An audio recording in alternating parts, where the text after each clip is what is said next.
영화 자이언트 앤드 이재형 텍사스를 배경으로 한 서부 대서 40필자는 고등학교 시절 산악부 활동을 하였다. 등산을 하면서 산노래를 많이 부르는데 요즘은 어떨지 모르지만 당시는 우리 고유의 산노래는 거의 없었다. 군가의 가사를 바꿔 부르거나 아니면 외국 곡의 가사를 붙인 산 노래였다. 그중에 가장 기억이 남는 노래가 바로 자이언트라는 노래였단 야야야야야야야야. 한없이 깊은 산속 우리 가는 고텀준한 계곡 거침없이 달리는 데코오늘도 절벽에서 뛰어내린다 라는 노래인데 50년이 지났건만 지금도 그 가사를 잊지 않고 있다. 이 노래는 미국 영화 자이언트 주제곡에 우리말 가사를 붙인 것이다.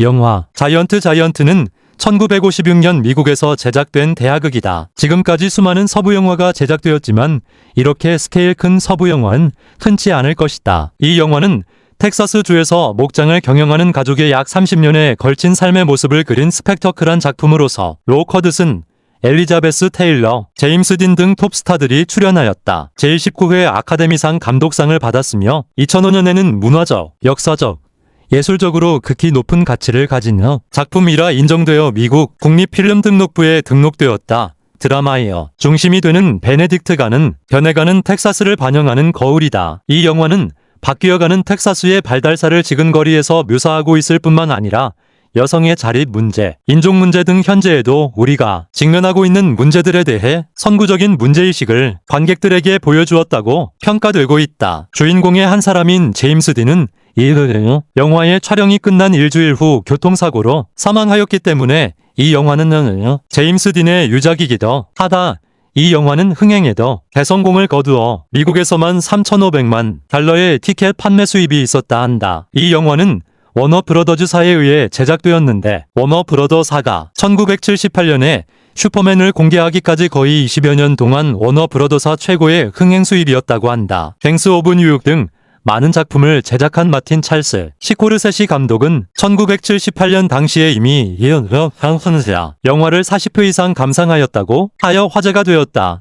때는 1920년대 중반 텍사스의 약 60만 에이커 약 2,400평방킬로미터의 광대한 토지를 소유한 조던 베네딕트 2세로 커드슨 분가 동부의 명문 집안의 딸 레즐리 엘리자베스 테일러 분을 아내로 맞아들인다. 그런데 2,400평방킬로미터라면 어느 정도의 넓이일까? 서울시 면적이 600평방킬로미터 조금 넘는다. 그러니까 서울시 면적의 약 4배에 이르는 면적이다. 조던과 레즐리가 처음 만나는 날 둘 사이의 대화가 재미있다. 조던이 자신의 목장이 넓다고 하자 레즐리는 자신의 친구네 집이 상상도 못할 만큼의 넓은 땅을 소유하고 있다면서 그 넓이가 10,000 에이커가 넘는다고 하면서 당신의 땅은 어느 정도 넓이인가 묻는다. 그러자 조던이 60만 에이커라 하자 레즐리는 입을 딱 버리고 많다.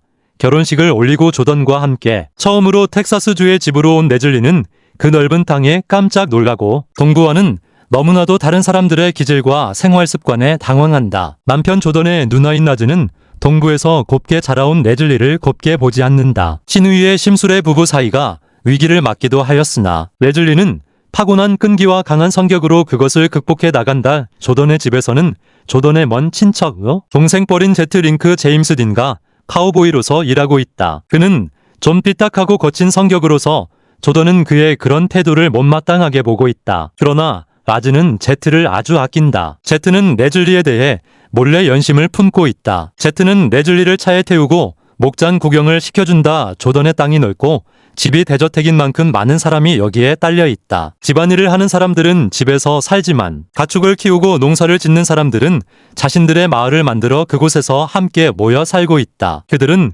대개가 멕시컨들이다. 제트가 운전하는 차를 타고 레즐리는 멕시컨 농부들이 사는 마을을 둘러본다. 그리고는 너무나 열악한 생활 환경에 놀란다. 아이들이 병에 걸렸지만 이들을 치료해줄 의사도 없다. 레즐리는 남편에게 농부들의 열악한 생활 환경을 이야기해주면서 그들이 받는 부당한 대우에 대해 항의한다. 그러자 조던은 동부에서는 공장 노동자들에게 얼마나 좋은 대우를 해주느냐며 노골적인 불만을 표시한다. 하여튼 레즐리는 다음날 의사를 불러 병든 사람들을 치료하게 해준다. 말을 타고 목장을 둘러보던 노자가 낙마사고로 사망한다. 그녀는 유언으로 자신의 땅 일부를 제트에게 넘겨준다. 조던은 그 넓은 땅을 소유하고 있으면서도 자신의 땅이 다른 사람에게 넘어가는 것이 싫다. 그래서 제트에게 시세의 2배로 땅값을 쳐줄 테니 자신에게 넘기라고 한다. 그렇지만 제트는 자신의 땅에서 독립하고 싶다면서 그 제안을 거절한다. 그리고는 조던의 목장에서 나가 새로 생긴 자신의 땅에서 혼자 일을 한 달,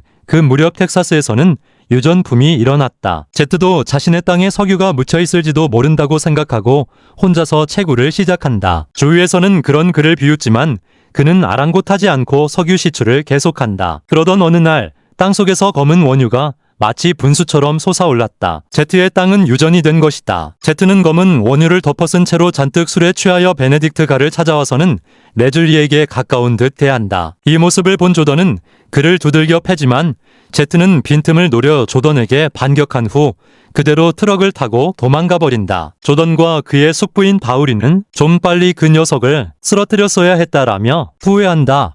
세월은 흘러 조던과 레즐리 부부는 일남 이녀의 자식을 두게 되었다. 그런데 자식들이란 게 부모의 뜻대로는 되지 않는다. 조던은 장남인 조디가 자신의 뒤를 이어 목장을 경영하기를 원했지만 조디는 의사의 길을 택한다. 그리고 멕시코 여성과 결혼을 한다. 당시 텍사스 지역에는 여전히 인종차별이 심하였다. 그러한 속에서 장남이 멕시코 여자와 결혼한다는 것이 조던으로서는 영 마음에 내키지 않았지만 어쩔 수 없이 승낙한다. 세월을 흘러 미국에서도 골지의 대부호가 된 제트는 사제를 털어 병원 건설 등 자선 사업을 전개하여 텍사스 주의 명사 사회에 진입하였다. 이에 대해 본업인 목축업이 제대로 굴러가지 않아 역시 석유 사업으로 진출하여 큰 부를 쌓은 조던은 졸부가 된 제트의 성공에 쓴맛을 다시고 있었다. 제트는 공항과 거대한 호텔을 건설하고 그 축하 파티에 베네딕트 일가를 초대한다. 제트의 부에 꿀리지 않으려고 조던은 더글러스 DC 비행기를 구입하여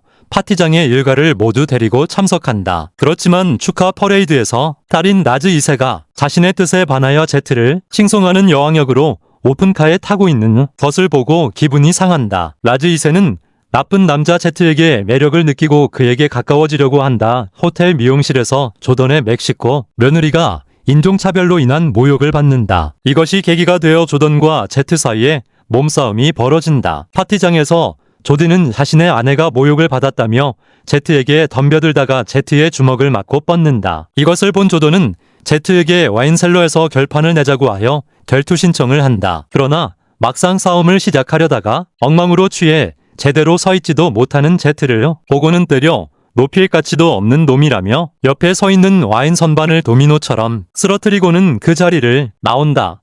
그리고 조던도 제트의 부와 대결하려 했던 자신이 치졸한 행동을 반성하여 집으로 돌아가는 길은 가족 모두 함께 자동차로 드라이브하기로 한다. 그들은 도중에 백인인 텍사스 남자가 경영하는 레스토랑에 들린다. 주인 남자가 멕시코인을 차별하여 조던의 며느리를 쫓아내려고 한다. 조던은 이 텍사스 땅에서 베네딕트 가를 모르느냐고 주인 남자를 꾸짖지만 주인 남자는 그런 것에 아랑곳하지 않는다. 그래서 결국은 조던과 주인 남자 사이에 주먹 싸움이 벌어진다. 그 결과 조던은 주인 남자의 주먹에 뻗어버리고 만탈 집으로 돌아온 후 조던은 소파에서 레즐리의 무릎베개로 누워있고 레즐리는 그의 행동을 칭찬한다. 그리고 백인 손자와 멕시코인과 혼혈인 손자들을 만족스러운 듯이 바라본다. 거의 70년 전이 영화임에도 불구하고 역시 명화는 명화이다. 감상하지 못한 분들에게는 꼭 한 번은 감상을 권하고 싶은 영화이다.